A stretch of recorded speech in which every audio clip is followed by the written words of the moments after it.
Di suatu pagi yang tenang di kota Baghdad, burung-burung berkicau di atap rumah, sementara aroma roti hangat memenuhi udara. Di pasar, para pedagang sudah berteriak menawarkan dagangannya, dan di tengah hiruk-pikuk itu, seperti biasa, ada satu sosok yang tampak santai. Abu Nawas, si cerdik dari Baghdad, duduk sambil menikmati segelas teh hangat dan sepotong roti kering. Namun pagi itu berbeda. Seorang laki-laki muda datang tergopoh-gopoh, wajahnya pucat pasi seperti baru melihat jin. "Tuan Abu Nawas, tolong saya. Saya telah ditipu oleh seorang wanita. Dia cantik, lembut, tapi ternyata ular berbisa." Abu Nawas menatapnya dengan tenang. "Ular berbisa? Kau yakin bukan ular yang memakai lipstik?" Laki-laki itu gemetar. "Dia menipuku, membuatku menikahinya, lalu menguras hartaku, dan menghilang. Tapi yang aneh, orang-orang bilang dia bukan manusia biasa. Katanya, dia bisa berubah jadi ular." Abu Nawas mengusap janggutnya perlahan. "Menarik, kalau benar dia ular, berarti dia mengerti racun dunia. Tapi kalau dia hanya wanita licik, maka racunnya lebih berbahaya dari bisa ular." Beberapa hari kemudian, kabar tentang wanita ular itu menyebar ke seluruh Baghdad. Banyak pria kaya yang tiba-tiba jatuh miskin, lalu menghilang. Mereka semua punya satu kesamaan, pernah tergoda oleh seorang wanita cantik yang menamakan dirinya Laila. Laila dikenal lembut dalam tutur kata, sopan dalam gerak, tapi matanya menyimpan tatapan tajam seperti ular yang mengintai mangsanya. Raja Harun al-Rashid pun mendengar kisah itu. Ia segera memanggil Abu Nawas ke istana. "Abu Nawas, kali ini bukan soal teka-teki, tapi soal keamanan rakyatku. Carikan kebenaran tentang wanita ular itu. Kalau dia manusia, hukum dia. Kalau dia makhluk gaib, beritahu aku agar para ulama membaca doa untuk melindungi kota." Abu Nawas tersenyum. "Baik, tuanku. Tapi kalau ternyata dia bukan ular atau jin, melainkan hanya manusia yang lebih licik dari ular, bolehkah saya memberinya pelajaran dengan caraku sendiri?" Raja tertawa. "Tentu saja. Asal jangan sampai kau jatuh cinta padanya, Abu Nawas." "Kalaupun saya jatuh cinta, tuanku," kata Abu Nawas, "itu pasti bukan karena wajahnya, tapi karena akalnya. Sayangnya, ular tak punya akal." Dengan menyamar sebagai saudagar kaya, Abu Nawas memulai misinya. Ia mengenakan jubah sutra mahal, membawa sekantong perak, dan menunggang kuda putih. Tak lama kemudian, seorang wanita jelita menghampirinya di pasar. Matanya tajam, senyumnya mematikan. "Salam, tuan yang tampan. Sepertinya kita belum pernah bertemu di Baghdad. Apakah tuan baru tiba dari negeri jauh?" Abu Nawas membungkuk sopan. "Benar, wahai nona. Aku baru tiba dari negeri Persia. Namaku Abu Faris." "Ya, itu nama samaran yang dibuatnya dalam sepersekian detik." Laila tersenyum. "Ah, Abu Faris, nama yang indah. Seindah wajahmu." Abu Nawas berpikir dalam hati. Nah, ular mulai menjulurkan lidahnya. Beberapa hari berlalu, Laila dan Abu Faris sering bertemu. Laila mengundangnya ke rumah mewahnya di pinggir Sungai Tigris. Di sana, ia bercerita lembut, menatap mata Abu Nawas seperti menenun jaring halus untuk menjebak mangsa. Namun, bukannya terpikat, Abu Nawas justru menyiapkan jebakan balik. Malam itu Laila mengundang Abu Nawas makan malam. Di meja tersaji makanan mewah, daging domba, anggur manis, dan roti lembut. "Silakan, Tuan Abu Faris," katanya manis. "Aku jarang memasak untuk orang lain." Abu Nawas pura-pura tersipu. Tapi sebelum makan, ia berkata, "Di negeriku, setiap tuan rumah harus mencicipi dulu makanannya. Itu tanda kejujuran dan kasih. Laila tersenyum kaku. Tentu saja, katanya, mengambil sepotong kecil daging dan memakannya. Tapi Abu Nawas memperhatikan. Ia hanya menempelkan di bibir, tidak benar-benar menelan. Abu Nawas pun tahu, makanan ini beracun. Dalam hati ia tertawa. Wahai wanita ular, racunmu tak sekuat akalku. Ia pura-pura makan dengan lahap, lalu mengelap mulutnya. Makanannya lezat sekali. Tapi aku punya kebiasaan aneh, Nona Laila. Jika aku menikmati sesuatu, aku ingin menikmatinya bersama seseorang yang lebih miskin dariku. Itu bagian dari rasa syukur. Laila tersenyum dingin. Kau sungguh dermawan. Benar. Maka, izinkan aku mengundang tetangga miskinmu malam ini agar bisa mencicipi makanan lezat ini. Sebelum Laila sempat menolak, Abu Nawas sudah keluar dan memanggil seorang pengemis tua di jalan. Laila panik, tapi tak bisa menolak tanpa menimbulkan curiga. Pengemis itu makan dengan lahap dan tidak terjadi apa-apa.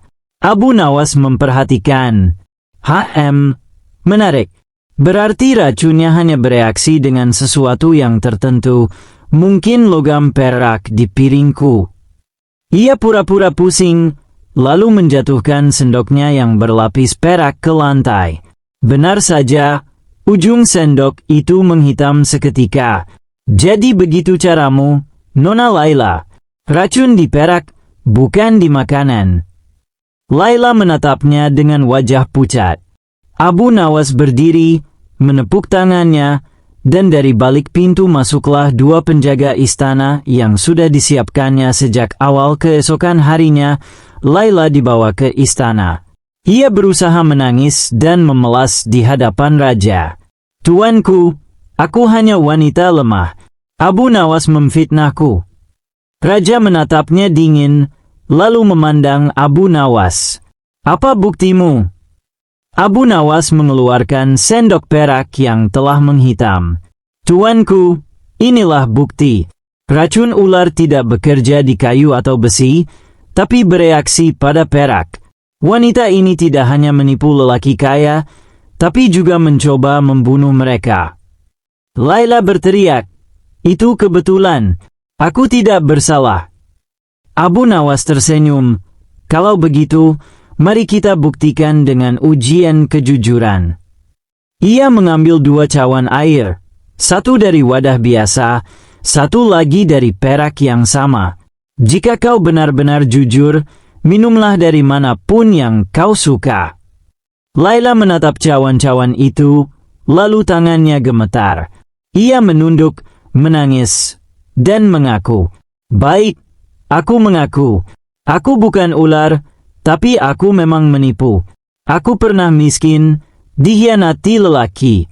Aku belajar cara membalas dunia dengan racun dan tipu daya. Raja berkata lembut, kau bukan ular, tapi kau menjadi seperti ular karena hatimu dipenuhi dendam. Abu Nawas menambahkan dengan bijak, seekor ular tidak bersalah karena dia memang berbisa sejak lahir. Tapi manusia yang memilih menjadi ular, dialah yang paling berbahaya. Laila akhirnya dihukum, namun Abu Nawas meminta keringanan.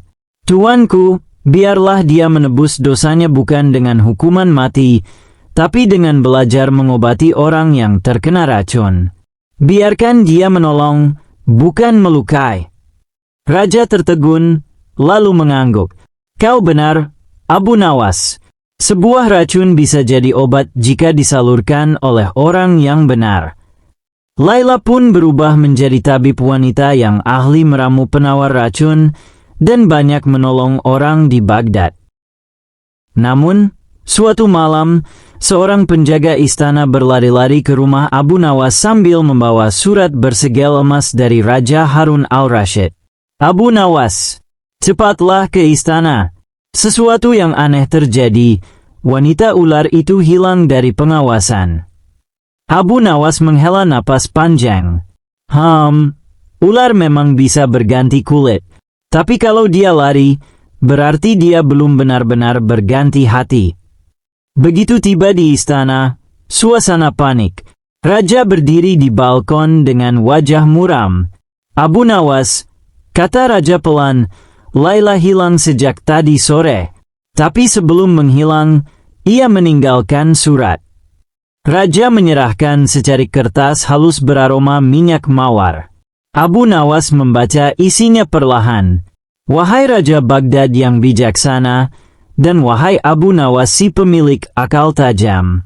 Aku berterima kasih atas kesempatan hidup yang kalian beri. Tapi dunia ini tidak akan pernah adil bagi wanita sepertiku. Jika aku harus berubah, biarlah aku berubah bukan karena takut, tapi karena sadar. Jangan mencariku. Jika kalian bisa menemukan aku, berarti kalian memang pantas menyembuhkan racunku. Salam, Laila, sang wanita ular." Raja menatap Abu Nawas dalam. "Kau tahu apa maksudnya?" Abu Nawas menatap surat itu sejenak, lalu tersenyum samar. "Tentu, tuanku. Dia tidak kabur, dia sedang menguji aku." Abu Nawas berjalan menyusuri pasar Baghdad malam itu. Ia berhenti di setiap apotek, setiap toko herbal, dan setiap rumah tabib.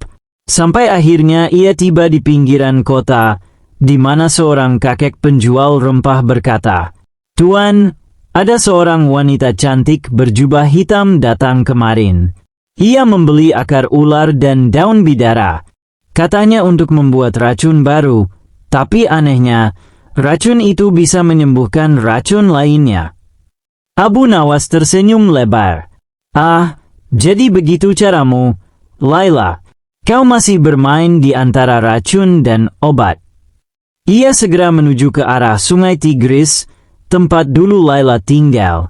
Namun kini rumah itu kosong, hanya tersisa sebotol air bening di atas meja, dengan secarik catatan. "Jika kau benar-benar paham aku, Abu Nawas, jangan cari tubuhku, carilah tujuanku." Abu Nawas mengusap dagunya sambil bergumam. Racun yang menyembuhkan racun, dia tidak lari. Dia sedang menyiapkan sesuatu yang besar. Beberapa hari kemudian, Raja mengumumkan pesta besar di istana untuk memperingati tahun ke-8 masa pemerintahannya. Semua rakyat diundang, termasuk para pedagang, ulama, dan tabib. Saat pesta berlangsung, musik berdentum, tawa mengisi aula.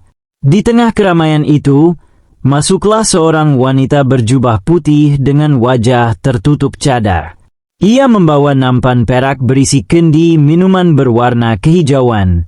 "Ampun, tuanku," katanya lembut. "Izinkan hamba mempersembahkan minuman penyegar khusus untuk Baginda, ramuan penawar segala racun." Raja tersenyum senang. "Hebat. Siapa engkau, wanita baik?" Wanita itu membuka cadarnya perlahan. Semua tamu terkejut, wajah itu dikenal. Laila. Namun kini matanya tak setajam dulu. Ia tampak lembut dan damai. Raja berdiri. Para penjaga segera mengepung, tapi Laila berlutut dengan rendah hati. "Tuanku, jangan takut. Aku tak datang membawa racun. Aku datang membawa penawar, hasil dari semua dosa dan kebodohanku." Raja menatap Abu Nawas. "Apa pendapatmu, sahabatku?" Abu Nawas melangkah maju dengan senyum kecil. "Aku tahu ia akan kembali, tapi bukan untuk melukai, melainkan untuk menebus." Ia menatap Laila dan berkata lembut, "Wahai Laila, apakah kau masih menganggap dunia tak adil bagimu?" Laila menunduk. "Dulu aku berpikir begitu, tapi aku sadar yang membuat dunia tampak kejam adalah hatiku sendiri. Aku racuni hidupku dengan dendam." Abu Nawas menepuk pundaknya. "Maka kini kau bukan lagi wanita ular. Kau telah menjadi wanita cahaya." Namun Abu Nawas tidak berhenti di situ. Ia tahu, Kadang seseorang yang menyesal masih harus diuji, bukan untuk meragukan, tapi untuk menguatkan. Laila, katanya dengan nada lembut tapi tegas, jika kau benar-benar ingin menebus kesalahanmu, maukah kau meminum sendiri ramuan itu di hadapan kami semua? Orang-orang langsung bergumam. Laila menatap Abu Nawas tanpa gentar. Aku tahu kau akan memintanya, katanya, dan aku sudah siap. Ia pun meminum seteguk dari kendi itu. Semua menahan napas. Namun tak terjadi apa-apa. Wajah Laila tetap tenang, bahkan lebih bersinar. Abu Nawas mengangguk puas. Itulah perbedaan racun dan penawar. Yang satu disimpan dalam kebencian, yang lain dibuat dari penyesalan. Raja tersenyum lebar dan menepuk bahu Abu Nawas. Lagi-lagi engkau membuatku kagum, wahai Abu Nawas. Kau bukan hanya bisa menaklukkan kebohongan, tapi juga menuntun orang dari kegelapan. Abu Nawas membungkuk hormat. Tuanku, jika seekor ular bisa menanggalkan kulitnya untuk tumbuh, maka manusia pun bisa menanggalkan dosanya untuk berubah. Asal ada kesadaran. Laila pun berkata lirih, dan aku berjanji, mulai hari ini, aku akan menjadi penawar bagi setiap racun hati yang kutemui. Seluruh istana bersorak. Raja memberi hadiah besar kepada Laila untuk membuka rumah pengobatan bagi rakyat miskin, sementara Abu Nawas, seperti biasa, hanya meminta segelas teh manis dan roti hangat keesokan harinya. Di pasar, seorang sahabatnya bertanya, Abu Nawas, apakah kau tidak takut saat menghadapi wanita ular itu? Bagaimana kalau racunnya masih tersisa? Abu Nawas tertawa lepas. Kawan, aku hanya takut pada satu racun. Wanita yang bisa membuat lelaki kehilangan akal sehat tanpa setetes pun racun. Orang-orang di pasar pun tertawa terbahak-bahak mendengar jawabannya. Ia meneguk tehnya dan menatap jauh ke arah matahari yang mulai terbit, lalu berbisik. Hidup memang penuh racun, tapi akal dan iman adalah penawarnya. Baghdad tampak damai, tapi di dalam istana, badai sedang tumbuh. Beberapa menteri iri terhadap kebijaksanaan dan kedekatan Abu Nawas dengan Raja Harun al-Rashid. Mereka berbisik di balik tirai, menyusun rencana jahat. Raja terlalu percaya padanya, bisik salah satu menteri licik. Kalau begitu, mari kita buat dia kehilangan kepercayaan itu, kata yang lain. Caranya, kita tuduh Abu Nawas meracuni perbendaharaan istana agar harta kerajaan musnah. Dan malam itu, fitnah mulai bekerja seperti racun yang halus namun mematikan. Keesokan paginya, Raja dipenuhi amarah. Abu Nawas, teriaknya di singgasana, apakah benar engkau mencampur racun ke dalam wadah perak kerajaan? Abu Nawas terperanjat. Tuanku, aku tidak tahu apa yang terjadi. Namun, para menteri menunjukkan bukti. Salah satu kendi perak istana berubah warna kehitaman, sama seperti sendok perak dulu yang diracuni Laila. Raja murka. Bukti ini tak bisa dibantah. Abu Nawas, kau akan ditahan sampai kebenaran terungkap. Para penjaga menyeretnya ke penjara. Abu Nawas hanya tersenyum kecil sambil berbisik. Dulu aku menjinakkan ular, sekarang ular yang menjebakku.